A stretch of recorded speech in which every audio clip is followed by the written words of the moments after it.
If you have been around our campsite after dark, you probably know what these are. These are our DIY solar lights that Pete makes, and we have had quite a few that have gone bad or broken in some way, so he needs to make some new ones today.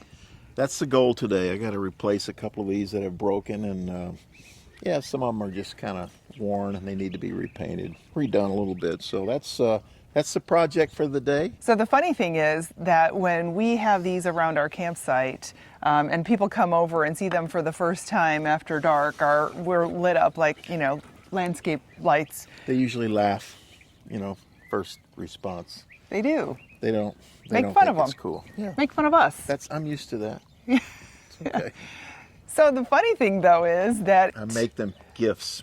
I send them gift packages of 3 or 4 of these, and they laugh at first and then they thank me later because they do like them. he puts them all around our campsite, and you know we love boondocking, and so it's really hard to kind of find your way around at night because it's not like we're in an RV park where there's lights all over the place. So this is really helpful, especially when we're in areas where we aren't on like solid ground and you know you've got some rocks around and things like that that you don't want to trip over. So we really like these, and our solar lights that we use that are inflatable, we really like those too, but these serve a different purpose. These are awesome because they are a little bit heavy.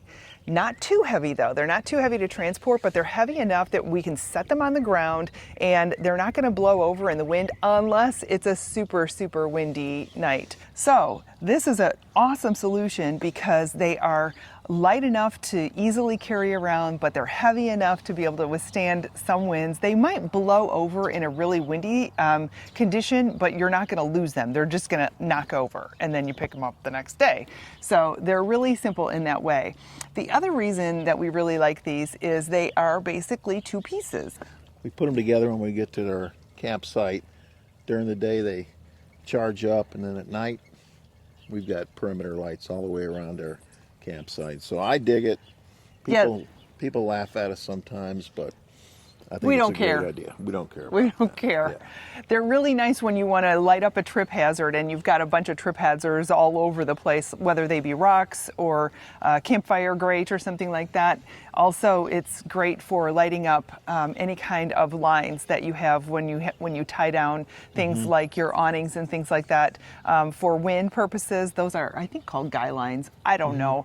Anyway, those lines with the stakes in the ground can be a tripping hazard. So what we like to do is set these all over the place in any area that might be a trip hazard. And Pete's gonna make us some new ones and polish up our old ones just a little bit. I just got back from Lowe's. I think they were $6 or $7, so they're not that expensive. They last a few years.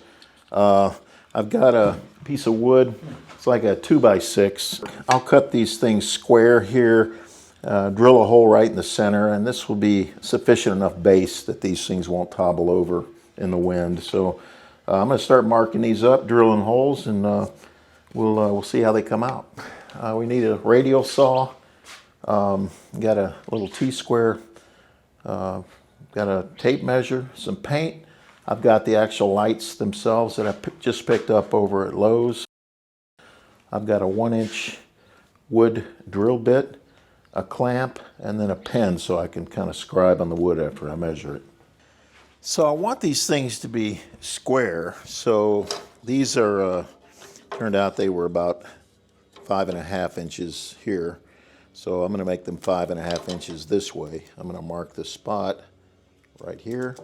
And then I'm just going to go ahead and continue down the board, marking 5.5-inch increments here, which I'll draw a line and end up cutting on those lines here in just a minute. Now that I did that, I'm going to go ahead and, with this T-square, I'm going to go ahead and scribe these lines. So these are going to be little square blocks once I cut them.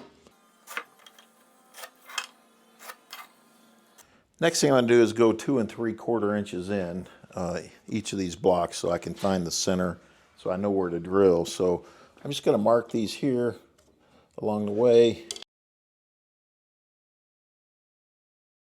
Same with here on this side, 2 3/4, and I just mark right here to that and basically do this here.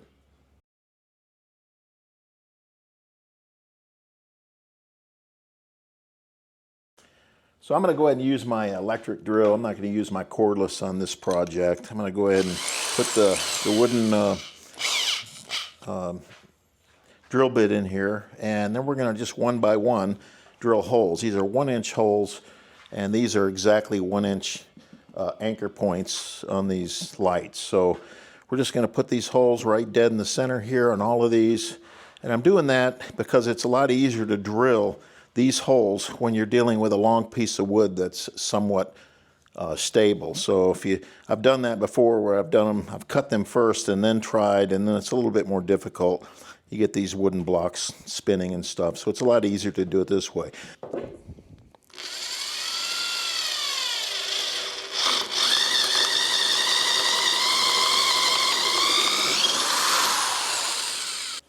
Let's see if this will go. That's just about right, so that's perfect right there.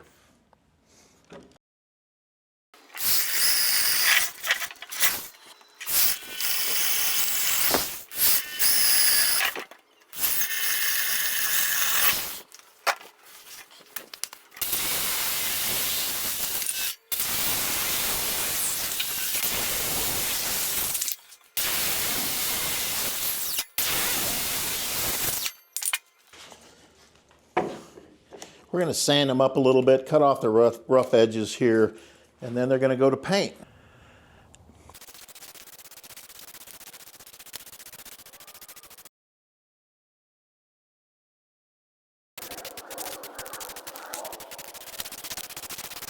Then I'll more than likely sand these down a little bit and paint them also. The last thing you need to do in the new lights is activate them, and you do that by pulling the top off, pulling this piece of tape out, and that basically allows it to operate normally. So one of the neat things is I've got this bag that I got at Harbor Freight. So if you only have 3 or 4 of these things, it works pretty well with this bag. So basically, this was the Christmas gift that I gave, basically this, and you can fit 4 blocks in there. You can fit 4 of these. Just zip this thing up, throw it in the trailer, and you're done. So normally we carry about 12 to 14 of these things, and Pete packs some nice and neat in this box here. They fit really easily. You just kind of have to start the puzzle and then figure out how everything fits together, and it will continue to work every time you do it. And so there are our bases, and here are all the tops, and they fit in here really nicely. Look at those things. They actually want to be lit up. I mean, they just like are ready to light up our path, right? So we've got 14 here today.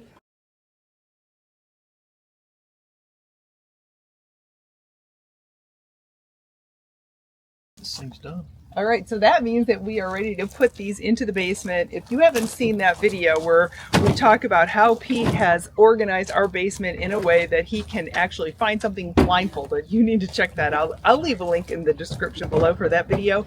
And don't forget that we are doing our countdown to Christmas RV style. This is VLOGMAS 2024. And so I'll leave a link in the description below for the entire playlist in case you missed anything there. And we'll see you tomorrow. See you tomorrow.